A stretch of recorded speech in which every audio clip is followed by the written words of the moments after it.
Today I'm going to be talking about the ups and downs of the recovery journey and rolling with emotions, no matter how you feel. And that is key. That is a very key part of the recovery journey.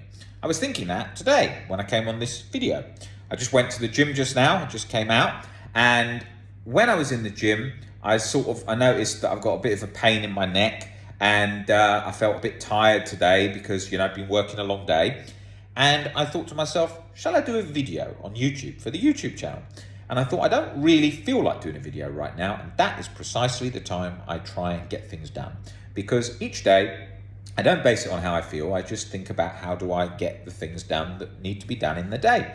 And then usually emotions then follow along with that and then you adapt. Like even when I think of my worst days with OCD in the past, when I was suffering with OCD, I would have days where I think, oh my God, I'm not even going to make it through the day. I'm so tired, I haven't slept, how am I going to do this? And then I'd get out for dinner in the evening or be having a drink or with friends or whatever. And I think, not actually as bad as I thought right now, right? And that's because emotional states are changing. And what we do is we tend to think that the emotional state we feel right now is how we're going to feel forever, right? And when I had a really bad back injury, neck injury, I was like, this is the worst. I'm in constant pain for ages. And I was in pain for quite a few years because I had a very, very bad injury. I got a very damaged disc in my neck. And I thought to myself that what would happen was I would never enjoy things again. But that's not how life works. You can enjoy things with pain. You can enjoy things with OCD. Hear people then thinking whilst watching this video now, what do you mean you can enjoy things with OCD? I've got chronic guilt latched in my stomach all day long and all the muscles in my body are aching and feel like I don't want to even move an inch. Yeah, I get that. I've lived that life with OCD. I know what that's like. But you can still enjoy and take in things. Even on my worst days with chronic guilt, severe chronic guilt, I could still enjoy the day. I could still take in things around me. I could still do that even whilst the chronic guilt was hammering away. I enjoyed some great movies even when I had chronic guilt. I enjoyed some great times at cinema. I enjoyed some great nights out, some dates. I enjoyed it all, right? And I know what it's like when it's 24 hours locked on in every experience, every holiday, everything. You can, even in that, you can take a great pleasure of taking in life, okay? There is a pleasure there. You could still feel depressed and anxious and terrible and all these things, but you can still take in that pleasure of eating a piece of food. But my stomach, Rob, I can't even eat. It feels so knotted, I can't even eat, Rob. Even in that instant, you can still have gratitude for the fact that maybe you can taste the nice food, even if it's not going down the easiest. Even if you've got acid reflux, in all those instances, you can still think about taking in pleasure. I remember seeing this very well put by a great pianist that I admire hugely, Arthur Rubinstein. And he said he was at a time of his life, I think he was suffering with a lot of financial difficulties, and he couldn't have enough money to pay the hotel or something that he was living in. He's one of the greatest pianists of all time. And he decided that he didn't want to be here anymore. And he realized after attempting to end his life that I'm trying to think of exactly what he said about it. He realized after attempting to end his life, and the rope broke. Okay, the rope broke, so it saved his life. And he realized, I really want to be alive. And even in depression and even in misery, so much misery, there is still great reasons to go on, great things to take in, and gratitude and so on. His whole perspective changed. You watch some great talks of Arthur Rubinstein. I used to put them up quite a lot on Instagram, talking about life and his great sort of philosophy on life. Even in the worst times, you can still be content. And I took that away from me and I thought to myself, that is so true. Even in the worst moments, you can think of the times I had the worst food poisoning. That's the times that everything is just, you want to just get out of that state. I still watch good movies. I still watch some good movies in that state. I remember taking them in and enjoying that movie. So the human brain has a great ability to take in an experience around it, even whilst another experience is continuing that feels really horrible. So never forget that. That is a key part of life. Otherwise, you'll be chasing pleasure. constant hedonistic way of living life. Just need to feel pleasure. I could chalk up the days. That's what I was like when I recovered. Oh, I had one good day, tick. Another good day, tick. Another good day. Oh, I've got those back from the lost years, from the bad days, tick, tick, tick. And that was another form of control. Just go along with life. Ride with it. You're going to have a lot of influence on life by how you show up and you persevere and you do the work and things to recover and to improve your own life in whichever direction you're taking. But you've got to remember there's a hell of a lot out of your control right now. Every day doors are closing. Okay, if I wanted to become a chess grandmaster tomorrow, I'm too old, right? So I think that wouldn't happen. If I wanted to become a top athlete tomorrow, that doors are closed, right? I'm 38, doors are closed. However, doors are opening all the time as well. If I want to read loads of different books, I've got the chance right now. I can read them. I'm going to be alive for a while, so there's got time to read the books. I've got time to learn new languages. I've got time to travel and visit new places. There's so many doors opening and so many closed. And we take one decision, we close the door to something else. When we open the door to one place, we open a load of other doors. So that is how life goes. So I'm somebody who loves life and hugely grasps it and goes for it each day, and I really want the most out of life, and that's how I am. Every day, sort of 7 days a week, I'm looking to maximize life. I'm looking to live how I want to live and to do how I want to do. And that also doesn't mean that you're just enjoying things. I work very hard most days. And a lot of the time I've just got to sort of put in the grit and do the work that's needed. You're working with OCD. Let's be realistic. Working with OCD is difficult. Why? Because OCD sufferers are challenging when they are in a position of difficulty emotionally. Let's be realistic. All of us who have OCD know what we were like when we were suffering. One more question. Can I just ask? Can I ask reassurance? No, I don't. I know I'm not supposed to ask reassurance, but I'm having a panic attack. Can I call you right now? And every single day, when I pick up my phone in the morning, 50 missed calls from all around the world of people wanting to get reassurance, wanting to book an appointment straight away because they've had a panic attack or just being triggered badly by something.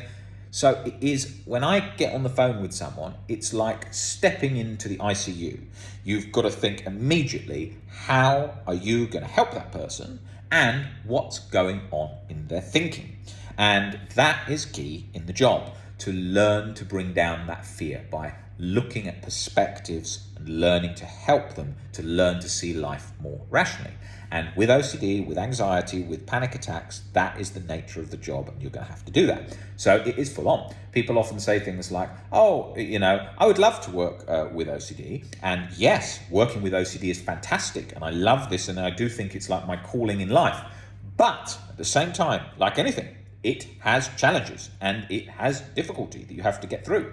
And that is a part of why, if you look in even Albert Ellis's books, and he talks about how difficult he found often working with anxiety sufferers are because of the sort of persistent questions and all those kinds of things. And, Albert Ellis is fantastic in all the theory he's brought out, but he doesn't have the experience like I have with OCD, because he won't have worked with the number of OCD sufferers that I've worked with in his lifetime, because I specialise with just that.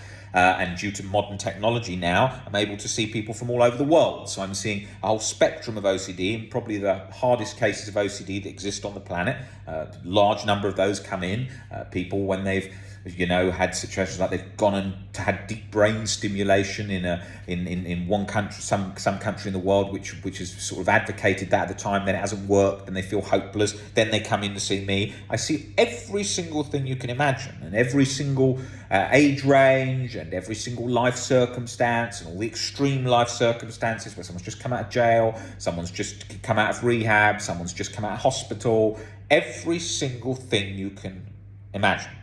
And my whole life, my life's work, if you follow this channel, you'll have seen, is all on how to deliver the best OCD help I can, with looking at specifically why the person is scared, bringing that fear down time and time again, so they have skills for life, for OCD, and for life. OCD is life. It's part of life, how we're seeing life. And then the skills that we learn from that then transform to life. We're learning to build robust recovery, not this sort of fleeting recovery where you're just sort of bouncing between triggers. we are learning to be robust whatever life throws. And I'm seeing people with very serious life circumstance things. Maybe they've built a business or something and they want to take it to the next level, and they've got extreme anxiety now over their business that they've built up. Learning to help them do that. Maybe it's somebody who's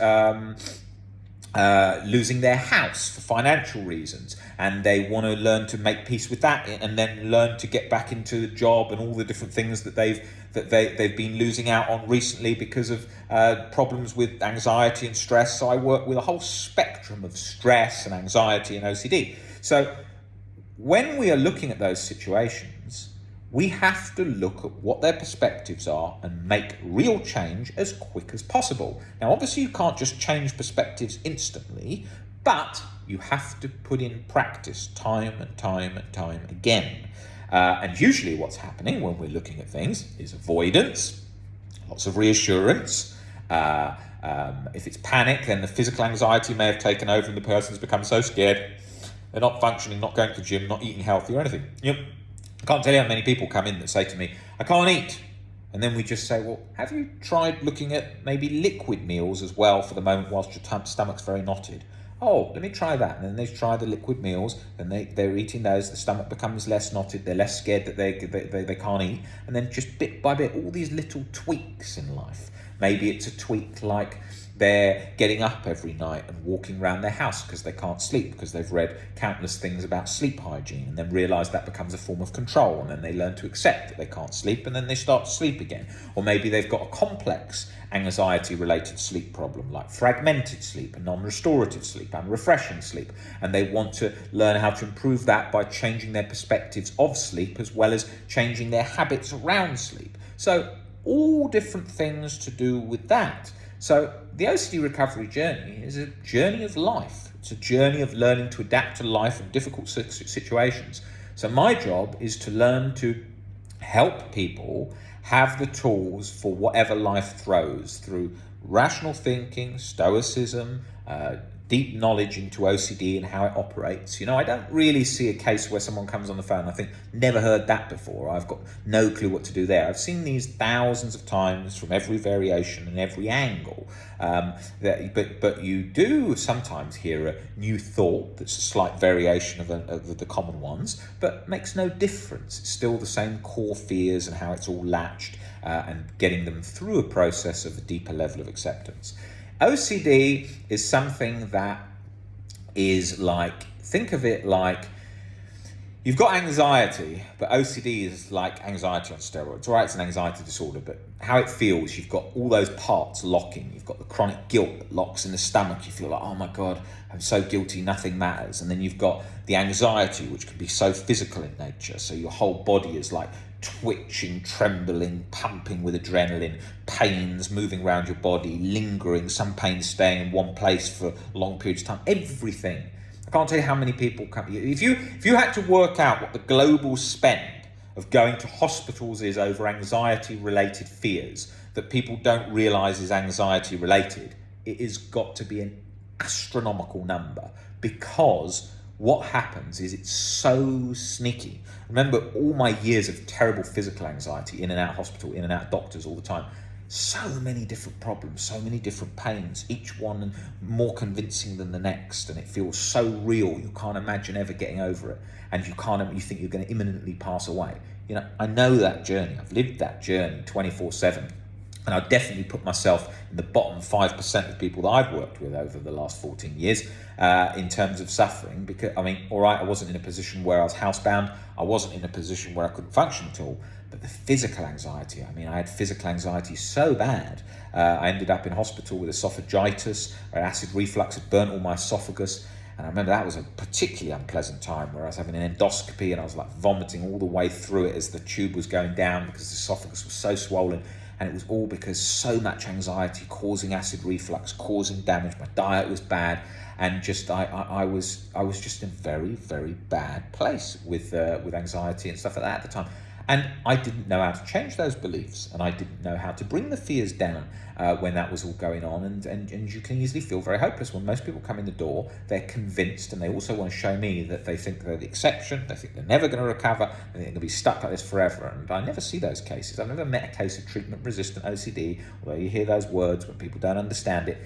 Anyone who comes in the door who says I'm treatment-resistant OCD, sometimes I get cases where people are like, I've been to 20 specialists, I've been to 7 mental hospitals, I've been stuck for 25 years. Rob, I love the videos and I've watched the content stuff, but I am a case of your first treatment resistant.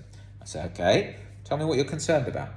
Well, it's just completely treatment resistant. It won't go, it's different. Okay, tell me what you mean. And then they go through it and you can see straight away the belief that's latched.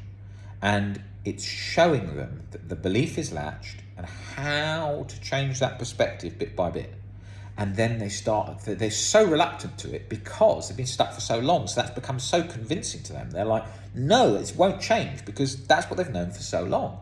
So as we pick away at that bit by bit, then they become more convinced, there maybe is a chance of hope. Maybe there is a chance of relief, and then it goes along, and it's very easy to get into that position because I was in that position for years where I was going from one place to the next and I was like, thoughts are thoughts, leave it there, read this mindfulness book, and I was like, this ain't doing anything because OCD is just cutting through it like a hot knife through butter. I go to meditation class, people would say, I'd be on a night out somewhere, at 23, 24, someone would say to me, Rob, I've got this amazing yoga place. It's unbelievable. You've got to go and try this. It would be so good for you. And I'd go there, just like sitting there, chronic guilt, 24/7 in that class. And everyone's like, get to the end of the lesson. And then everyone's like, how are you feeling? And they're like, oh my God, I feel so relaxed. I feel the best I've ever felt. And I'm thinking, fucking hell, I feel worse than when I came in here because it hasn't gone. Then it's triggered the fear of fear because I think I'm never getting rid of it. And then it stays so latched and the guilt and the anxiety. And I just think this is my state forever. I was like, I couldn't see any way I would get around it. And like everything I was looking for the reason why I wouldn't get better. I'd read some book. I was like, that's not going to work for me. This is not going to work for me because it wouldn't work in all those cases with that stuff because it was too light-hearted, the approach, so it didn't work. But I was so reluctant all the time because until you can see that where you're self-defeating yourself on like the parts where you're labeling yourself as a bad human in totality, or you've got just purely conditional self-acceptance. If I achieve this or if I do this, then I'm worthy of being accepting myself, but if not, I'm not. And so then you've just got that instant catastrophized self-defeating chronic guilt cycle, and then it feels like you're simmering away in cortisol soup 24 hours a day, as you often hear me say. So I know this journey that you're going through. I know how lonely it feels, and I have been there. And if you watch through the 1,700 plus videos on this channel that we've made over the years, you can see all the different journeys of the people that have also been on that journey. That like Nick and Momin, who was completely housebound. Nick came to me when he'd just come out of a mental hospital. Sam, who was like literally in tears every single call. Phil was in tears nearly at all the calls in the early days. I know how crippling it feels because it's that convincing, especially when you have themes that nobody knows about, like sensory motor. I mean, most specialists never even know the name or know anything about it. I mean, it makes it feel like you're locked in the sensation so that every second you experience the sensation, you feel somewhat trapped in that sensation. It's a bit like Interstellar at the end when it's behind the book. Actually, I'm not going to say that in case you watch Interstellar. I don't want to ruin it for people. But it's you've got to think about what is OCD trying to do. Okay, OCD is I probably have ruined it for people just by saying that. I'm sorry about that if you're going to watch that film. But what OCD is trying to do is it's trying to trap you in a sensation, in a feared scenario from the past, present, or future, or it's trying to trap you in fear and anxiety, or trap you just outside of what you really want in life. And it's doing that in a way that feels so real as it can get. So factor all that in, take it one day at a time. You are not alone. You are not a rare case, treatment resistant or any of that, and you can recover no matter how long you have been stuck, and no matter how intense you have experienced OCD.